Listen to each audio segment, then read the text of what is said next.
है 4 साल तक वो सीट खाली रहती है।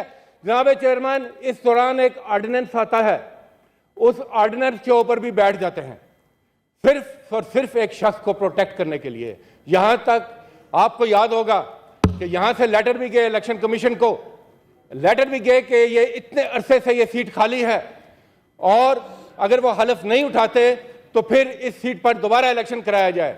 जनाब चेयरमैन, नहीं हुआ, क्योंकि ये जो सिस्टम चल रहा है ये शख्सियात को प्रोटेक्ट करने के लिए चल रहा है, ये आइन कानून के ऊपर नहीं चल रहा। ये एक खानदान की जागीर बनता जा रहा है। ये मुल्क एक खानदान की जागीर बनता जा रहा है। जनाब चेयरमैन, ये कौन सा मुल्क है, कौन सा मुल्क है कि जब आपका एक प्राइम मिनिस्टर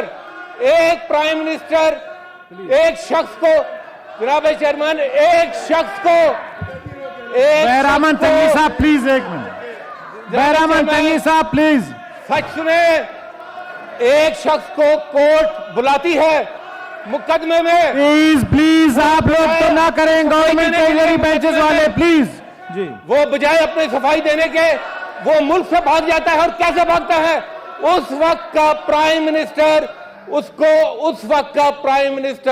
उसको अपने जहाज पर बिठाकर इस मुल्क से फरार कराता है। और दूसरा प्राइम मिनिस्टर उस एब्सकॉन्डर को अपने जहाज पर बिठाकर वापस लैंड कराता है। मेरी इतला के मुताबिक अभी तक इन्होंने कोर्ट के आगे सरेंडर भी नहीं किया, पेश भी नहीं हुए, सीधे आगे हैं सेनेट में। सेनेट की भी तो कोई हैसियत है कि नहीं है? सेनेट का भी कोई एहतराम है तो है कि नहीं है? कोर्टों का एहतराम होगा, सेनेट का और पार्लियामेंट का भी एहतराम है। जनाब चेयरमैन, यहां पर तो फ्री राइड पर एब्सकॉन्डर जाते हैं, फ्री राइड पर एब्सकॉन्डर आते हैं। ये तो इकोनॉमी क्लास का किराया भी नहीं पे करते, जहाज भी उसमें जाते हैं जिसका खर्चा इसी मुल्क के टैक्स गुजार देते हैं। ये मजाक बंद होना चाहिए। जनाब चेयरमैन, ये आपने उस दिन देखा, आपने ऑडियो लीक्स देखी सर, ऑडियो लीक्स ने बता दिया कि इस मुल्क के ऊपर एक खानदान अपना शाही राज मुसल्लत करना चाहता है। और सर, जितने जमहूरियत पसंद हैं वो इस शाही राज को मुसल्लत नहीं होने देंगे।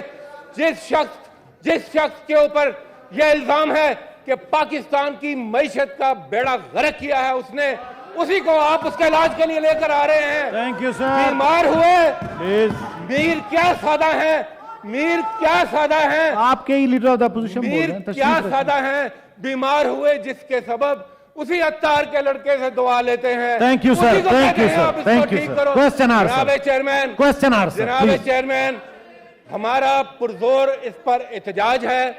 हम इस रवैये की पुरजोर मजम्मत करते हैं। इस मुल्क में आइन और कानून की बालादस्ती होनी चाहिए। इस मुल्क में इश्तिहारियों की कोई गुंजाइश नहीं है। अपने आप को अदालतों में पेश करें, अपने आप को अदालतों से आप सुरखरू कराएं। और सर, आइन और कानून को अपनी जेब की घड़ी मत समझें, ना इदारों को। ये यहां पर इस वक्त मसला ये है सर, एक शख्स है सर, थैंक यू, एक शख्स है जिसका नाम है इक्तदार। वो डॉक्टर भी सबसे बड़ा है, यानी जब इक्तदार होता है तो बीमारियां भी सारी ठीक। वो वकील भी सबसे बड़ा है, यानी जब इक्तदार होता है तो मुकदमे भी सारे खत्म। ये कौन सा मुल्क, कौन सी बनाना रिपब्लिक बनाने जा रहे हैं सर? इस मुल्क को सर चलाना है पार्लियामेंट की बालादस्ती के साथ। आइन, मिनिस्टर साहब उस तरफ से आ जाए, मिनिस्टर साहब उधर से। सर ये क्या जी आइन कानून और ज़ाब्ते के तहत, वरना इस मुल्क को हम बनाना रिपब्लिक नहीं बनने देंगे। Thank you sir.